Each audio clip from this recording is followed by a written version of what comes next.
जय माता दी दोस्तों, स्वागत है आपका हमारे YouTube चैनल भक्ति की शक्ति में। दोस्तों, आज हम आपको जगन्नाथपुरी की कथा और जगन्नाथ रथ यात्रा की कुछ रोचक बातें बताने जा रहे हैं।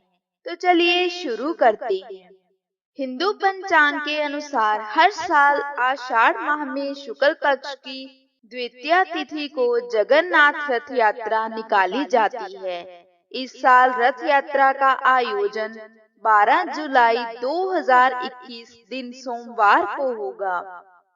अब आपको बताते हैं जगन्नाथ रथ यात्रा की कुछ रोचक बातें। उड़ीसा के पुरी में स्थित जगन्नाथ मंदिर में इस यात्रा का शुभारंभ होता है। इस रथ यात्रा के लिए श्री कृष्ण, बलराम और बहन सुभद्रा तीनों का अलग अलग रथ तैयार किया जाता है। इनमें सबसे आगे बड़े भाई बलराम का रथ, लाडली बहन सुभद्रा का रथ बीच में और संपूर्ण जगत के पालनहार भगवान कृष्ण का रथ सबसे पीछे चलता है। बलराम जी के रथ को ताल ध्वज कहते हैं और इसका रंग लाल और हरा होता है।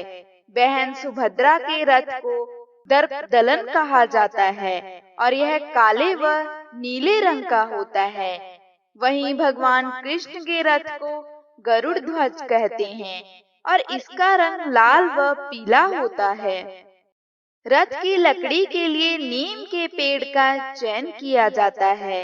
यह एक विशेष प्रकार की लकड़ी से बने होते हैं जिसे दारुक कहा जाता है। बताया जाता है कि रथ को बनाने में किसी प्रकार की कील या फिर अन्य कांटेदार चीजों का प्रयोग नहीं किया जाता। लकड़ी का चयन बसंत पंचमी की तिथि से कर लिया जाता है और रथ का निर्माण अक्षय तृतीया के दिन से आरंभ होता है।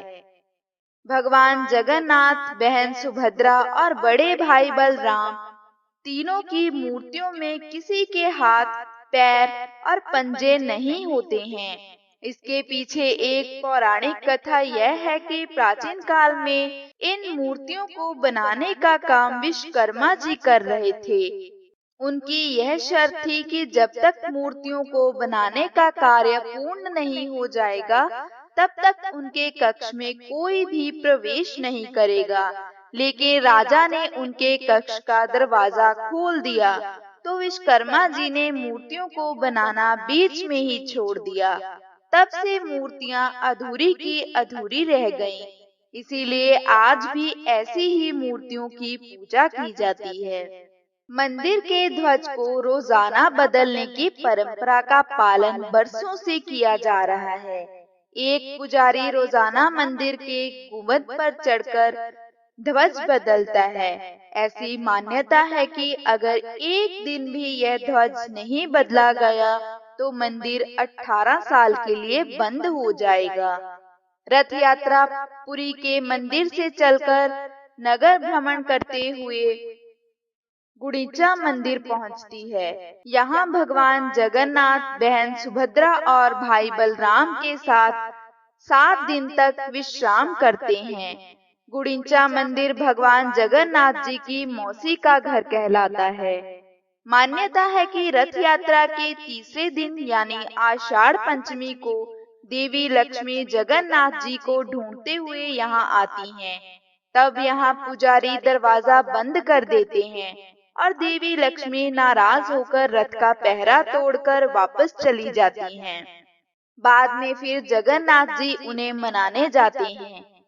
अब आपको सुनाते हैं जगन्नाथपुरी की कथा। पौराणिक कथा के अनुसार जब भगवान विष्णु जी ने द्वापर युग में श्री कृष्ण के रूप में अवतार लिया, तो यह उनका मानव रूप था। सृष्टि के नियम अनुसार इस रूप की मृत्यु भी तय थी। ऐसे में महाभारत युद्ध के 36 साल बाद श्री कृष्ण ने देह त्याग कर दिया। लेकिन जब पांडवों ने उनका अंतिम संस्कार किया, तो श्री कृष्ण का पूरा शरीर तो अग्नि को समर्पित हो गया, लेकिन उनका हृदय था जो धड़क ही रहा था। अग्नि उनके हृदय को जला नहीं पाई। पांडव इस दृश्य को देखकर आश्चर्यचकित रह गए। आकाशवाणी हुई कि यह ब्रह्मा का हृदय है, इसे समुद्र में प्रवाहित कर दो। पांडवों ने श्री कृष्ण के हृदय को समुद्र में प्रवाहित कर दिया। कहा जाता है कि जल में प्रवाहित श्री कृष्ण के हृदय ने एक लट्ठे का रूप ले लिया और पानी में बहते बहते उड़ीसा के समुद्र तट पर पहुंच गया।